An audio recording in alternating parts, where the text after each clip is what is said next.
Olá, pessoal. Esse vídeo aqui é para a gente dar a nossa tradicional contribuição, é, passando para vocês aonde vocês podem atuar profissionalmente, né, nesse módulo da jornada. Então, a cada módulo eu estou gravando um vídeo para vocês entenderem como é que vocês podem trabalhar com aquilo que foi falado naquele módulo na sociedade, né? E essa iniciativa se deu porque muitas vezes as pessoas se empolgam muito com a jornada Cultura de Paz, mas não sabem muito bem o que podem fazer, como é que podem aproveitar esses conhecimentos para ir trabalhando em determinados setores e tal. Então, é para aclarar mais assim esse cenário. A gente sabe também, né, como diz o Satish Kumar, que é um autor que vocês vão ver mais no módulo sobre sustentabilidade, o Satish Kumar fala para gente que todos nós que escolhemos essa caminhada por caminhos mais disruptivos, como o da cultura de paz, a gente precisa, é como se a gente tivesse que inventar o nosso trabalho, né? Então, o que ele afirma é que é como se, né, às vezes não é tão claro com o que a gente vai trabalhar, mas aquilo que está apaixonando mais a gente, que a gente está ficando mais tocado, né, no coração de estar estudando aquilo, como se a gente inventasse o nosso trabalho. Então, na cultura de paz, não necessariamente vocês vão é, procurar um emprego numa agência de emprego, esse caminho tradicional, né?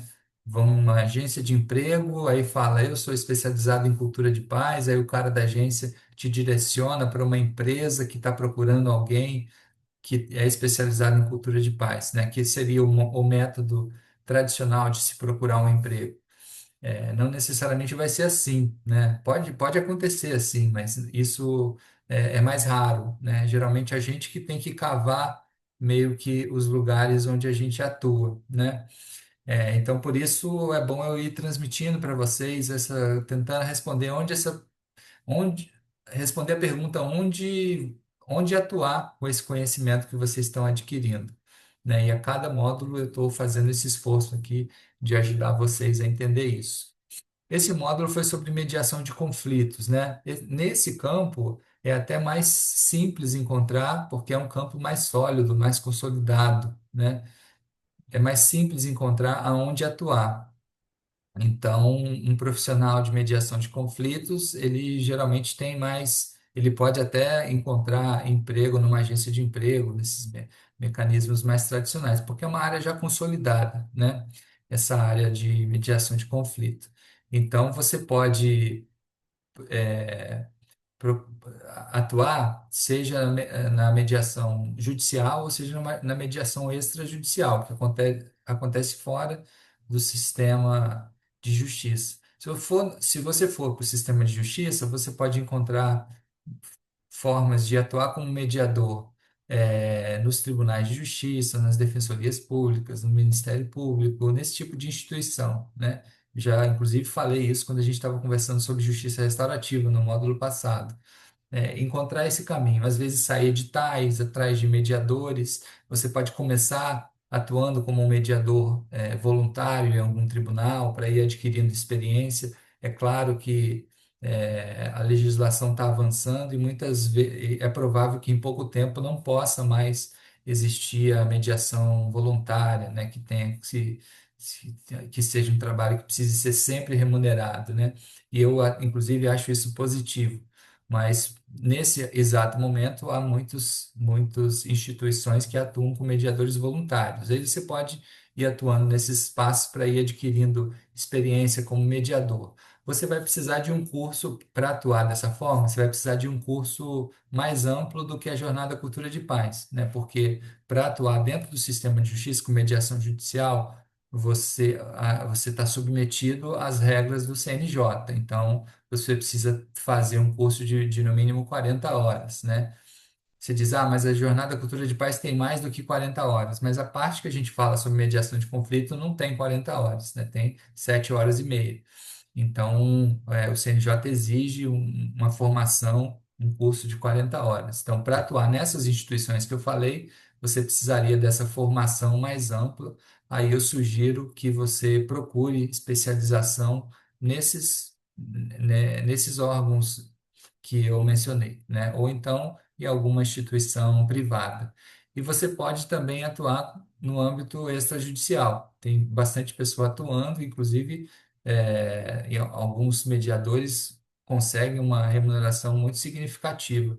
Quem já tem uma experiência e atua nesse. É difícil conseguir ter o nome reconhecido, ser reconhecido por atuar nesse campo, ser chamado para atuar nesse campo, mas depois que você consegue inclusive uma remuneração muito boa, né? Então, tem pessoas fazendo mediação de conflitos entre empresas, por exemplo, essas pessoas ganham uma boa remuneração, ou pessoas atuando com mediação de conflitos em condomínio, né? A gente sabe que o condomínio onde a gente mora e tal, né? Surgem muitos conflitos e às vezes os síndicos vão atrás de uma pessoa especializada para mediar esses conflitos. Então, também é um campo que tem bastante trabalho, é bastante dor de cabeça, porque às vezes são conflitos muito raivosos, muito problemáticos, mas é um campo que inclusive tem uma remuneração boa, né? Você também pode atuar com mediação comunitária. Não sei se vocês lembram na aula, mas a Larissa listou os diferentes tipos de mediação.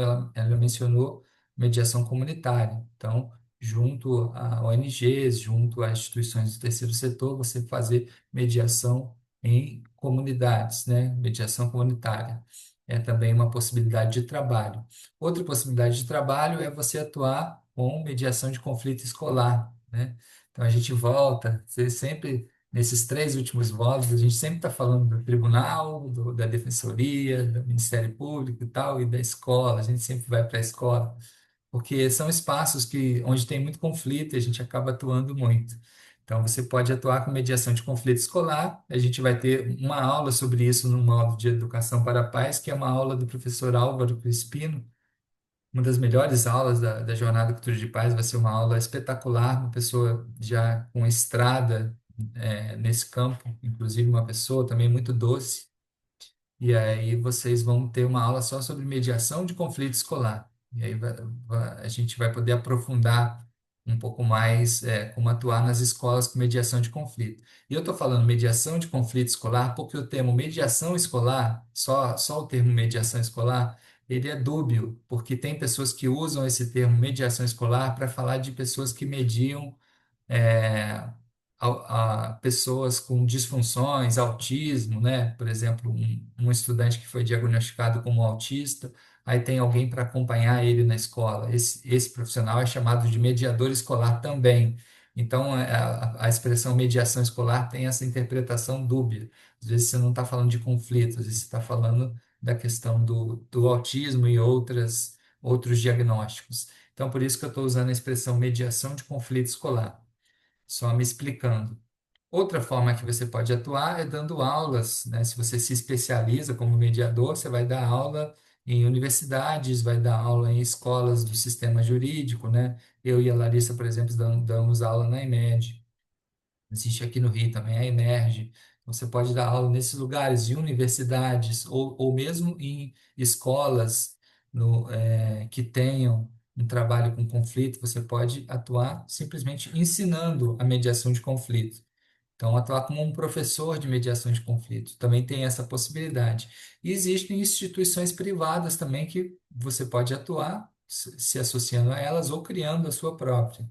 Aqui no Rio, por exemplo, eu mencionaria três. A gente tem aqui a Mediare, que é muito famosa, a Equilibre, que eu já atuei muito em sintonia com eles durante um tempo, a Oitis também, que eu sou muito amigo deles, e só aqui no Rio de Janeiro, né? De outras cidades eu não saberia citar, mas tem instituições privadas que atuam com mediação de conflito. Então, como eu disse, já aqui complementando, terminando a nossa conversa, a mediação de conflito dessas áreas todas que a gente tem conversado é uma área já consolidada, que tem uma estrada, que tem formações, pós-graduações várias, e as pessoas já têm uma clareza maior de como é que elas podem atuar. Então, se você se apaixonou por essa área, se apaixonou aí pelas aulas da Naura, da Larissa, eu acredito que você pode seguir esse caminho e se especializando como